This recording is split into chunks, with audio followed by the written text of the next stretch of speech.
Gracias por sumarse a esta mesa de datos abiertos de Biodiversidad del Uruguay. Yo soy Florencia Gratarola, coordinadora también, compañeros de Biodiversidad, está Franco, está Gabriel Franco Texano, Laufer y Enrique González, que van a ser quienes estén también parte moderando esta mesa, que bueno, que veníamos pensando desde Biodiversidad.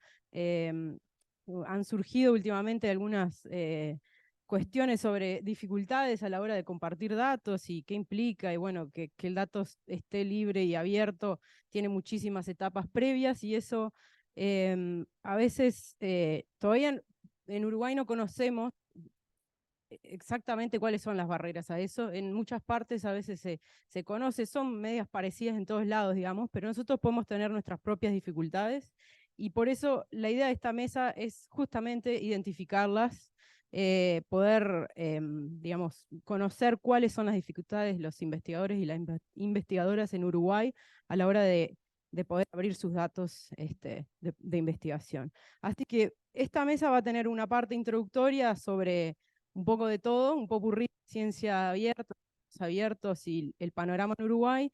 Y después la idea es hacer grupos que vamos a ver cómo los hacemos en esta modalidad de salón de actos.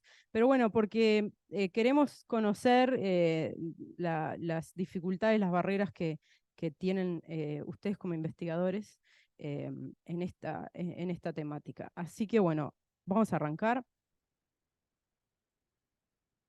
No. Bueno, paso con acá. Ah, una idea. Paso con la mano. Bueno, esta es la agenda, como les decía. Vamos a ver cómo sigue esto, pero bueno, es un poco de trabajo. Les vamos a pedir que nos den sus opiniones y cosas, entonces van a tener que trabajar un poco. Arranquemos entonces con datos abiertos. En realidad yo quería mostrar esto porque me parece que es algo con lo que cuando yo empecé con datos abiertos estaba en mi... bueno, era previo, digamos, previo a los datos yo pensé en cultura libre, y esto me gusta mucho, dice, la cultura es algo que aprendemos y hacemos los humanos en sociedad, y como tal no es un derecho. Lo que es un derecho es participar libre y activamente de los beneficios que genera la construcción colectiva de la cultura. Si cambiamos esto por ciencia, me parece que tiene mucho sentido, y es por eso que cuando hablamos de ciencia abierta y datos abiertos, estamos hablando de ese beneficio colectivo que da la ciencia a la sociedad, no solo a los científicos. Y bueno, la ciencia es un proceso de acumulación de conocimiento, ¿no? No estamos como reinventando todo cada vez que investigamos, sino que nos basamos en conocimientos previos. Y bueno, como decíamos, es un bien público, el conocimiento debería ser un bien público, y por eso debe ser distribuido sin obstáculos, en condiciones democráticas, en lo que se llama acceso abierto. Existe una recomendación de la UNESCO sobre ciencia abierta del 2021 que establece 4 pilares de la ciencia abierta, no solo el conocimiento científico abierto, sino también habla de infraestructuras, habla de la participación de otras personas y de otros conocimientos en la ciencia abierta. Y bueno, una cosa que es evidente es que cuando se pone el conocimiento a disposición del público, lo que estamos haciendo es facilitando que se pueda reproducir lo que acabamos de hacer, que se pueda verificar, que los resultados se puedan validar, y esto fomenta mayor rigor científico, ¿no? Y reproducibilidad, que es algo que últimamente se está cuestionando mucho, ¿no? ¿Qué tanto hacemos? También es esto sobre lo previo que está bueno insistir también, es porque permite que haya un intercambio en ciencia-sociedad, ¿no? Y que se abran los procesos de creación, de evaluación y comunicación de los conocimientos científicos más allá de la comunidad científica tradicional. Entonces, para ser bien concretos, ¿qué son estos datos abiertos? Creo que está bueno definirlo porque podemos pensar, capaz tenemos ideas diferentes, ¿no? Bueno, son los datos a los que cualquier persona es libre de acceder, usar, modificar y compartir, y esto que dice, estando sujeto a lo sumo a medidas que preserven su autoría y su apertura. Esto implica que uno puede abrir datos y establecer la forma en la que las personas deben usarlo. Por ejemplo, citando la autoría. Y esa es la restricción que puede establecer a la apertura de los datos. Entonces, idealmente no tienen restricciones, o sea, yo podría acceder y usarlos sin restricciones y redistribuirlos, pero bueno, está la parte esta de las licencias. Los menciono porque a veces estas cosas son como, me parece que por acumulación a veces nos van quedando, pero que también existen lo que se llaman restricciones de acceso, o sea, si existe el embargo, existe las especies sensibles que los datos no se pueden liberar, existen estudios con personas que tienen datos, los datos personales son datos sensibles, bueno, todo eso tendrá sus restricciones, a veces los datos no se pueden abrir, pero en la medida que se puedan, la idea es que cumplan con estas características. Entonces se hace la diferencia entre lo que es un dato público y un dato abierto. Nosotros podemos decir, yo lo puse en la web, ¿no? Puse mi tabla allá, eso es un dato público, está disponible, se puede consultar, pero no es un dato abierto. No es un dato abierto porque, por ejemplo, puede ser que tenga alguna restricción. No, si nosotros no ponemos licencias a los datos, no estamos como estableciendo de qué manera esos datos se pueden reusar, ¿no? También puede pasar que a veces hay un acceso económico, ¿no? En datos de meteorología, no sé cómo es ahora, pero hasta hace no mucho, se podía acceder para investigación, pero si una persona quería acceder al dato debía pagar por los datos climáticos del Uruguay. En cuanto a lo legal y lo técnico, estamos hablando de formatos. Si es un formato cerrado, yo no tengo las herramientas para poder usarlo porque está hecho con un software privativo, eso también da cuenta de un dato cerrado, ¿no? Y cuestiones legales tienen que ver con esto de las licencias. Mucho de lo que se hace sin licencia y eso por defecto establece lo que se llama copyright. Quiere decir que los derechos son del autor y por lo tanto nosotros no podemos en realidad usar esos datos sin pedirle acceso al autor y un acceso explícito, digamos, de que esos datos se pueden usar. Por lo tanto, deja de existir o sea, hay restricciones, ¿no? Barreras a todos esos tipos de acceso. Bien, cuando hablamos de investigación, no solo nos referimos a, no sé, en nuestro caso queremos hablar de datos primarios de biodiversidad, que después voy a contar un poco más, pero en la investigación todas las áreas de conocimiento tienen datos, ¿no? Es esa evidencia que es la que comúnmente se acepta por la comunidad científica, que es la que es necesaria para apoyar científica y técnicamente la investigación. Y esto se genera como parte de la actividad de investigación. Puede tener que ver con, hacer experimentos, mediciones, encuestas, entrevistas, observaciones de campo, todo ese tipo de metodologías, digamos, y después esos métodos generan distintos tipos de datos. Podemos tener bases de datos, notas de campo, bitácoras, textos, fotos, ilustraciones, videos, lo que se les ocurra, incluso código o generación de software, de programa, y esos son datos, son derivados de la investigación y son potencialmente abribles. No existe, creo, esa palabra, pero se pueden disponibilizar, ¿no? Bajo este formato de abierto. Y de vuelta, esto es lo que hace que cuando uno desarrolla una investigación y genera resultados, pueda apoyar sus resultados en estos datos que cualquier persona puede a su vez acceder y verificar, ¿no? Esto tiene muchos beneficios, por supuesto. Creo que capaz que esto ya suena reiterativo, pero bueno, la idea es que, de vuelta, que lo que estamos haciendo acá y en otras partes del mundo se pueda comparar, se pueda verificar, que a la interna del Uruguay, ¿no? Podamos contrastar resultados y sobre todo reusar los datos, que a veces pensamos, bueno, pero ¿quién va a querer mis datos de, qué sé yo, no sé, fui al monte y medí árboles? Nadie va a querer saber eso más que yo que fui a ese monte. Bueno, no sabemos, hay datos, hay proyectos globales a veces que están queriendo saber sobre cambio climático y el tamaño de los árboles, no sé, mal ejemplo capaz. No, el potencial de reuso de los datos a veces no lo tenemos tan presente y eso es algo que tenemos que pensar más, que digo, obviamente en la medida en que los proyectos lo puedan integrar, ese potencial es como medio infinito, incluso a la cultura, ¿no? O sea, puede haber derivados no científicos que estamos haciendo.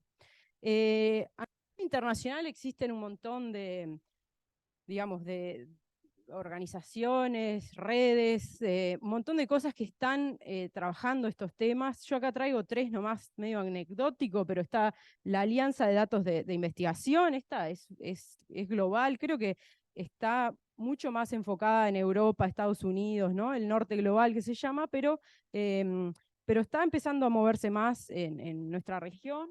Y bueno, y es una comunidad en la que se definen algunas cosas, pero también se apoyan para, bueno, entender cómo tenemos que estandarizar los datos, de qué manera algo es un incentivo para la ciencia abierta, ¿no? O qué cosas necesitamos retribuir a los investigadores para que puedan unirse más a estos temas. Otro, allá arriba, el plan S es parte de una cosa que se llama la coalición S, es un plan de la Unión Europea. Y, por ejemplo, una de las cosas que establece ese plan es que todas las publicaciones que se hagan con fondos públicos europeos deben ser abiertas, ¿no? O sea, exclusivamente. No sé si yo acuerdo con eso de que exclusivamente tengan que ser abiertas, para nosotros es muy costoso eso y no existen fondos a veces para publicarlos. Si bien hay revistas de acceso a diamante, que se llama, que son revistas en las que es gratis publicar y es gratis leer, casi todas las revistas super pro mega son carísimas, pueden ser de acceso abierto, pero son muy caras eh, para publicar como investigadores. Entonces, esa es un poco una limitante, y ellos lo pueden hacer porque tienen fondos para eso, pero algo que está interesante es que ahora empezaron con un plan piloto que es, y eso en general no tiene costo, un costo de publicación para los investigadores. Por ahora no tiene costo de publicación. Entonces, es algo que también se hace en función de manejo que se llama de datos, y los investigadores están, entonces, bueno, necesariamente deben, como la financiación esa de Horizonte 2020, ¿no? Publicar sus datos abiertos. Esto lo pongo porque es algo que me parece que un poco está apareciendo en varios lugares. Uruguay colabora eso, con fondos también internacionales, y esto es algo que está como avanzando, ¿no? Entonces, nada, es una realidad. Y el último, que me parece que lo quise traer también porque es algo que a veces no se ve, pero es la evaluación de la investigación, ¿no? Nosotros podemos hacer trabajos, publicarlos, abrirlos, ¿y quién me está valorando eso, no? Capaz que es súper desestimulante si nosotros publicamos en manera abierta y nadie le pone un punto más por estar abierto, ¿no? Bueno, esta es una coalición que incluye también a Latinoamérica, que incluye muchísimos países, que lo que está buscando es reformar la forma en la que se evalúa perdón, a los científicos.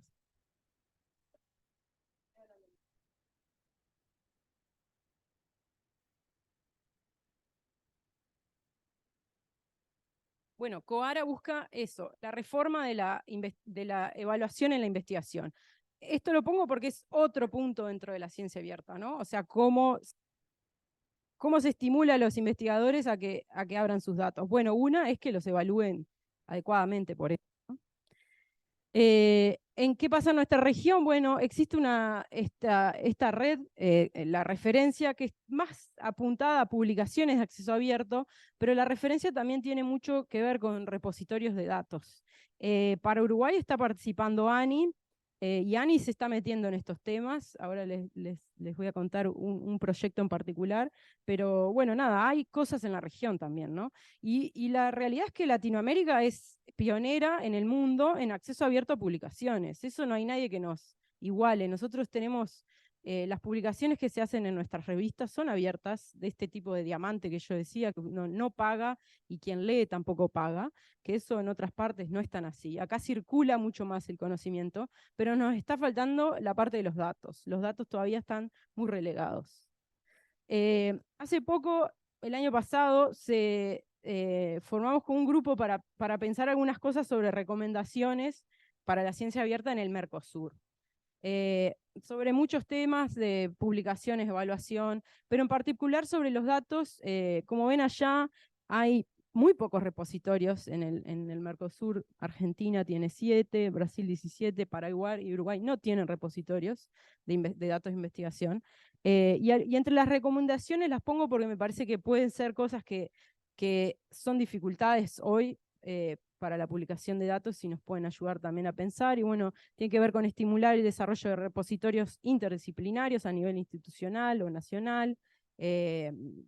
También desarrollar marcos normativos nacionales que mandaten o que estimulen la apertura de los datos. Y uno último que también es muy importante, implementar programas de capacitación específicos para investigadores, estudiantes, curadores y administradores de repositorios. Estas cosas fueron pensadas en el marco de los datos, hay otras para publicaciones y esto se puede acceder ahí, yo también está en la página de biodiversidad. Bien, solo para decir en los casos en particulares en la región que tienen cosas interesantes, Argentina tiene una ley de repositorios y todo lo que ellos publican a nivel de CONICET puede depositarse en este DACITAR, y bueno, eso es una ventaja, ¿no? O sea, ellos tienen su repositorio científico y es mucho más fácil, las cosas son mucho más fáciles si uno ya tiene, y por ley, digamos, de repositorio de acceso abierto. Brasil también tiene un repositorio, el Lattes Data, o sea que ellos también coordina, es como si la ANIT, que es algo en lo que se está empezando, pero... Y después hay cosas como lo de Colombia, que tiene una política nacional de ciencia abierta, Chile tiene una estrategia nacional que incluye la ciencia abierta. Creo que eso es algo que todavía falta y que acá se habla muy poco, pero tenemos ejemplos en la región, no hay que irse muy lejos, ¿no? Bien, vamos a hablar un poco ahora de los datos de Uruguay, de biodiversidad específicamente. La situación, bueno, esto abarca más que la biodiversidad, ¿no? Por ahora nosotros no tenemos este tipo de planes, estrategias que apunten, que nos den como una guía hacia dónde ir en este tema, ¿no? Tampoco tenemos un repositorio nacional de datos científicos, pero la ANI está como en el proceso a partir de este piloto de incentivo, la ANI quiere crear un repositorio para que investigadores puedan depositar sus datos en ese repositorio. La idea del Fondo Clemente Estable de este año fue que se diera un 10% de incremento a investigadores que estuvieran dispuestos a compartir sus datos y presentaran un plan de manejo. Y esto es súper novedoso, es bastante único en la región, me parece, porque se habla mucho, pero a veces los incentivos como que no están, y es necesario, me parece, apoyar a quienes se quieren sumar a estas cosas con algunos incentivos. Entonces, tenemos esto que está arrancando, ¿no? Esto es para mostrar un poco que hay. Pero bueno, hasta ahora en Uruguay la disponibilidad de datos abiertos de biodiversidad es una de las más bajas de la región. De hecho, bueno, esto se debe a que muchas de nuestras colecciones, también falta ahí, pero los datos que tienen los diferentes ministerios a nivel gubernamental, no se encuentran en acceso abierto, ¿no? Estamos hablando de museos, herbarios, facultades. De vuelta, acá se puede hablar de dato público, dato que es consultable, pero estamos hablando de datos abiertos, que son los que fácilmente uno no tiene que preguntarle a las personas para acceder a ellos, ¿no? Y que están digitalmente accesibles. Bueno, esos datos en su totalidad hoy por hoy no están disponibles.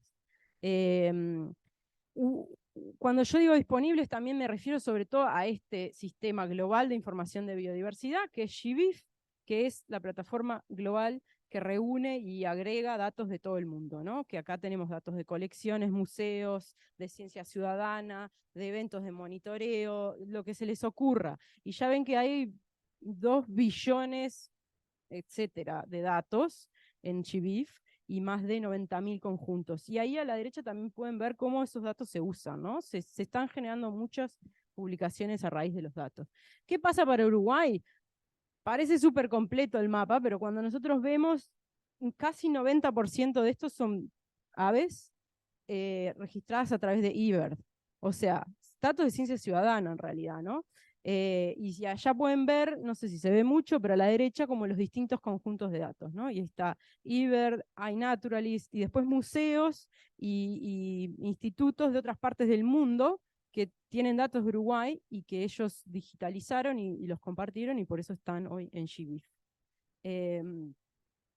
Acá solo para mostrarles los distintos países, acá ven la cantidad de registros en GBIF y horizontal la cantidad de registros de esos que pertenecen a eBird. Entonces ven que todos tienen muchísimos datos de IBER, pero para Uruguay es casi el 90%, y no sé, Chile tiene el 50% de los datos solo pertenece a IBER. Esta es una realidad, IBER genera muchos datos, hay muchos datos de aves, es algo intrínseco de los datos que tenemos más información de aves que de cualquier otro grupo en el mundo, pero algunos países están un poco mejor en cuanto a este balance. Entonces, por más que esté todo eso disponible, tampoco es que es muy representativo de nuestro país, ¿no? Los datos que hay. Bueno, por eso en 2018 eh, pensamos en generar este consorcio de datos que se llama Biodiversidata, que bueno, que es un proyecto que es colaborativo y que busca mejorar este conocimiento sobre la biodiversidad del Uruguay a través de disponibilizar datos abiertos.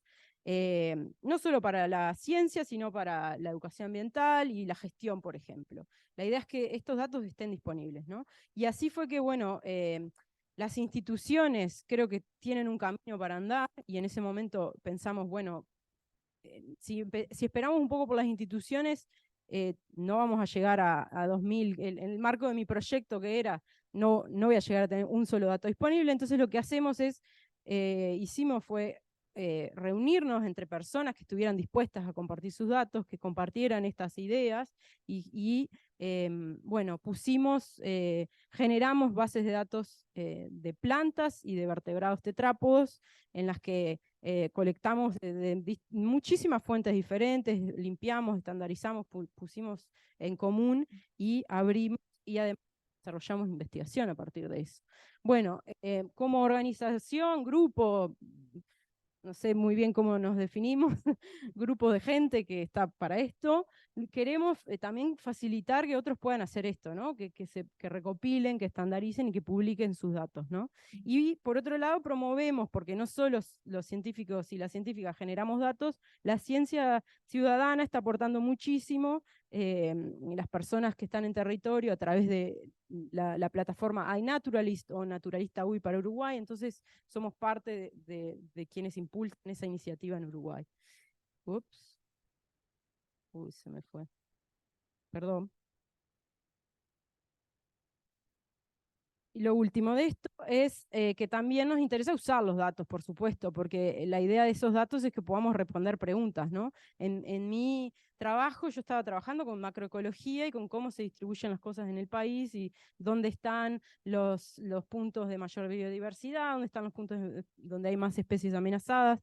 Parece algo como súper trivial, pero muchos de estos grupos todavía no sabemos cuántas especies tenemos de algunos grupos, ¿no? Entonces, bueno, de alguna forma, que si muchas personas van, juntan todos estos datos, hacen un trabajo, que eso pase a también la esfera pública, ¿no? Y que se circulando. Bueno, este es el portal. Es un portal de datos que muestra todos los datos que tenemos. Yo no me voy a dar tiempo, creo, porque está bueno conversar sobre las dificultades y los problemas que tenemos, pero les invito a que lo visiten. Tiene mucha información, bueno, pueden explorar los datos, pueden descargar los datos. También hay información sobre, bueno, nuestra historia, sobre cómo disponibilizar datos, hay cursos incluidos ahí, hay códigos sobre cómo extraemos y limpiamos cosas. Bueno, acá hay como un pantallazo de las cosas que se pueden ver. Sí, ahí está, publicaciones, códigos y un poco sobre, por ejemplo, un curso que hicimos el año pasado y el otro, a través de GBIF, un curso regional del latinoamericano para, bueno, esto de la capacitación, ¿no? De poder transmitir un poco cómo es que sobre la calidad de los datos y cómo publicar esto en la plataforma. Bueno, y como decía, como nos interesa que esto siga creciendo, hay también una forma digamos, de publicar sus datos, de si hay interés de ustedes también tener sus datos en GBIF, se pueden publicar a través de Biodiversidad. La idea es que nosotros podemos como guiarles en eso, pero el trabajo está sobre todo en manos de quienes tienen los datos, ¿no? Bueno, esto es súper rápido porque acá empieza la discusión sobre las dificultades y quería simplemente apuntar a cuáles son los pasos que tenemos para generar datos abiertos, ¿no? Y cuando hablamos de datos abiertos nos vamos a referir casi exclusivamente a este tipo de datos en los que tenemos una identificación de especie que está en un lugar y fue tomado en una fecha en particular, ¿no? Esto puede ser un espécimen de colección, puede ser una observación de cámara trampa o lo que fuera, ¿no?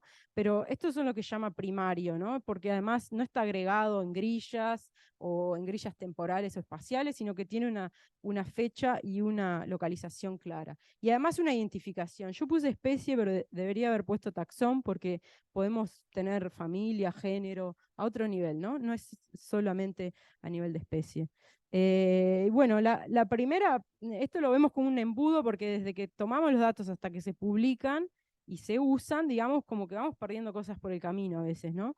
Pero bueno, en la obtención de datos, nada, esto lo dejo como un poco, todos sabemos qué tiene que ver con la toma de datos, pero bueno, una cosa importante que puede ser de muchos tipos distintos es estos temas, ¿no? Sobre la fecha, localización, eso, qué tanto lo recuperamos bien en planillas, si usamos campos estándares o no, o si tenemos como una planilla que usa todo el grupo, si estamos relevando ciertos datos que después nos van a ser útiles a la hora de publicar los datos, ¿no? Y sobre todo los metadatos que se llama, que es la información sobre cómo tomé el dato, quiénes identificaron a veces, quiénes colectaron, quiénes forman parte del proyecto, cómo se financió, etcétera, ¿no? Em, sobre, luego que se colecta el dato, ¿no? O se toma, hay una parte importantísima también que es un nuevo, digamos, parte de este embudo que es la identificación, ¿no? Y que eso también es un tema, que es esa evaluación taxonómica de los registros que se colectan, ¿no?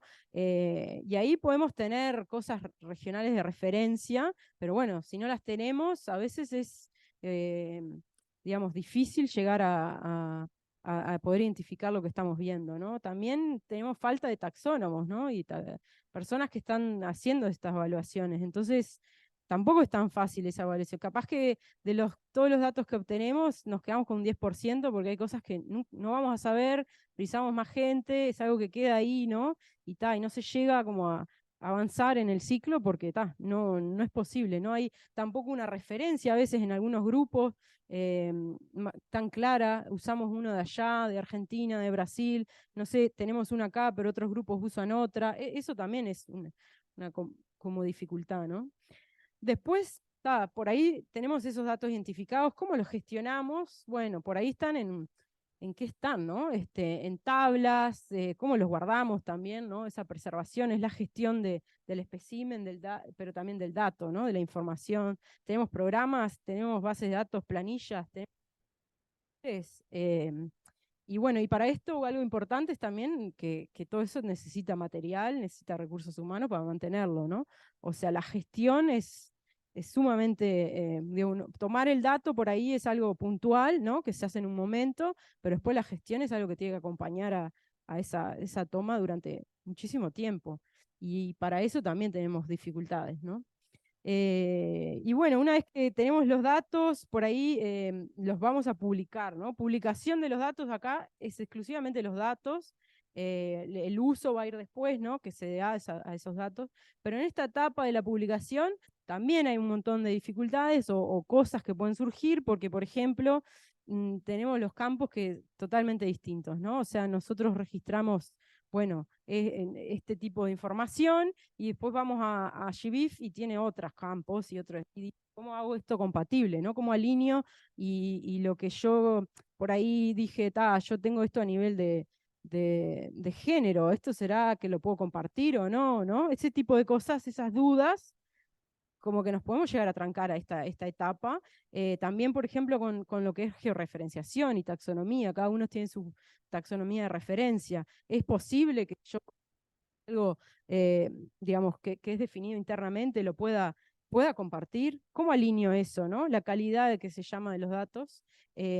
Después toda la generación de la documentación de los metadatos. Eso es algo que lo hacemos cuando vamos a publicar los datos, decís, ¿qué fue que hice, no? O sea, bueno, usamos esto, lo otro, pero a veces eso se pierde en el camino, ¿no? Esa información por ahí no siempre la tenemos a mano. Después, ¿dónde deposito mis datos, no? ¿Dónde hago ese registro de mis datos? ¿Dónde quedan? Bueno, está GBIF, pero capaz que no sé cómo llego a GBIF, ¿no? ¿Cómo puedo hacer para publicarlo? Todas esas cosas, elegir el repositorio, son dificultades. Y después, ¿qué licencia le pongo? O digo, ¿de qué manera abro mis datos? Está todo esto de los datos sensibles, está esto de que por ahí quiero embargarlos porque estoy haciendo una publicación y hasta que mi publicación salga yo no quiero que los datos estén disponibles, pero una vez que salga así, entonces estas dificultades, digamos, son reales. Y el uso, bueno, esto ya es como sobre, una vez que los datos son públicos, cómo se usan. Los usamos nosotros, pero también los reusan otras personas. Acá de vuelta tiene que ver con esto de las licencias.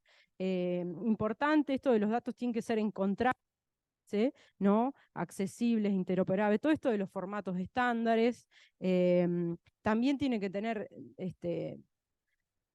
objetos digitales identificables, esos DOI que se llama, porque así de esa manera, si nosotros los citamos, eso queda como una red de citas, ¿no? Nosotros tenemos un ORCID, que es el identificador de investigadores, los datos tienen otro, la publicación tiene otro, todo queda conectado.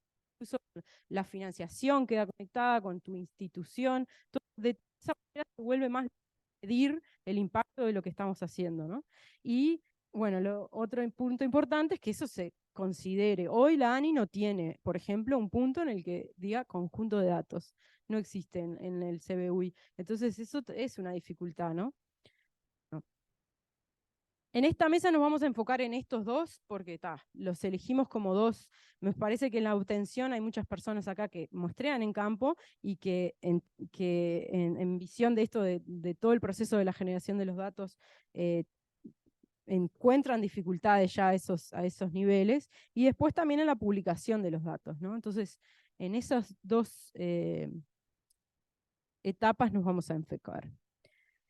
Y enfocándonos en esas dos etapas, la idea es de identificar cuáles son las dificultades, las barreras que existen en Uruguay para la disponibilización de datos abiertos. Entonces, la idea es armar dos grupos que no, ahora podemos ver si es tipo izquierda, derecha.